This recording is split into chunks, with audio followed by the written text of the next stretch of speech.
Actes des apôtres, chapitre 15. En ces jours-là, comme la conversion des païens provoquait dans l'église de Jérusalem une intense discussion, Pierre se leva et leur dit : « Frères, vous savez bien comment Dieu, dans les premiers temps, a manifesté son choix parmi vous. C'est par ma bouche que les païens ont entendu la parole de l'Évangile et sont venus à la foi. Dieu, qui connaît les cœurs, leur a rendu témoignage en leur donnant l'Esprit Saint, tout comme à nous, sans faire aucune distinction entre eux et nous. Il a purifié leur cœur par la foi.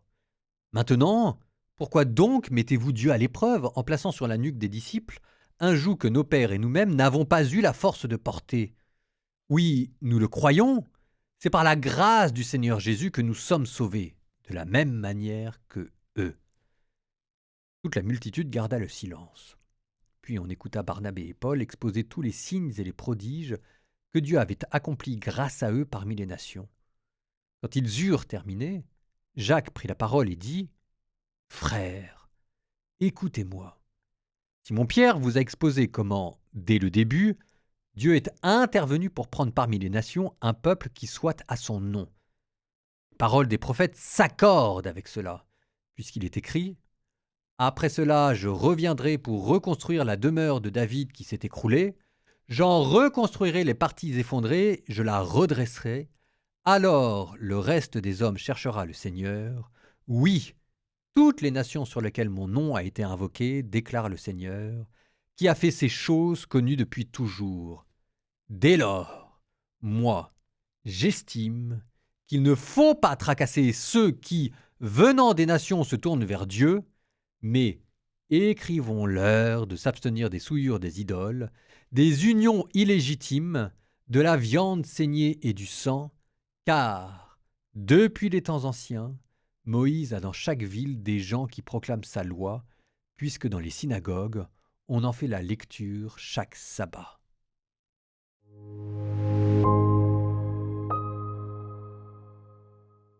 Nous sommes à Jérusalem. On appelle ça le premier concile de Jérusalem. Je ne sais pas s'il y en a eu d'autres. Premier concile, ça veut dire réunion de tous les grands hauts dignitaires, du pape sous la figure de Saint-Pierre, avec ici les apôtres. Alors, je vous passe la question de savoir si jamais, techniquement parlant, c'est un vrai concile ou pas, si jamais il y avait tous les évêques, tous les presbytes, tous les apôtres, on n'en sait rien d'ailleurs, mais il y a quelque chose quand même, un minimum qu'on peut dire, du concile. C'est-à-dire que ça reste quand même, qu'on le veuille ou non, le modèle du Concile de Trente, le modèle de Vatican II, c'est ce Concile de Jérusalem.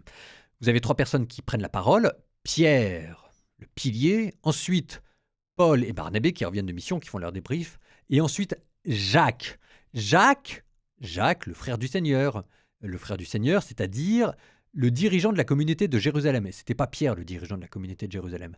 Alors ici, ce qui est un peu curieux, c'est qu'on a l'impression que Jacques, comme c'est le dernier qui parle, c'est lui qui emporte la conversation, comme s'il avait plus d'autorité que Pierre. Bon, on va mettre ça de côté, peut-être après tout que c'est la première personne qui parle qui a le plus d'autorité. Je veux dire, nous, généralement, c'est la dernière personne qui parle parce que c'est elle qui clôt la conversation et c'est à elle qu'on donne le plus d'autorité. Mais après tout, peut-être qu'en ces temps-là, par préséance, on commençait à donner la parole à celui qui avait le plus de poids et le plus d'autorité.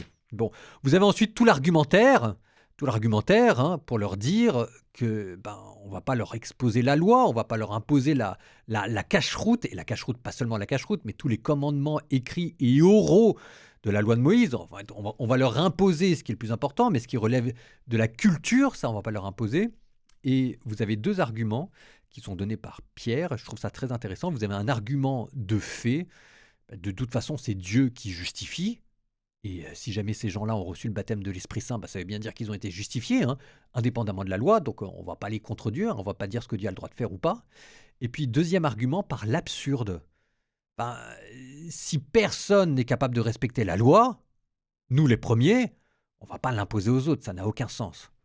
Bon, je vous laisse là, je pense qu'il y a suffisamment matière à méditer sur les décisions que nous prenons dans notre vie pour qu'on puisse trouver là de quoi faire notre nourriture quotidienne.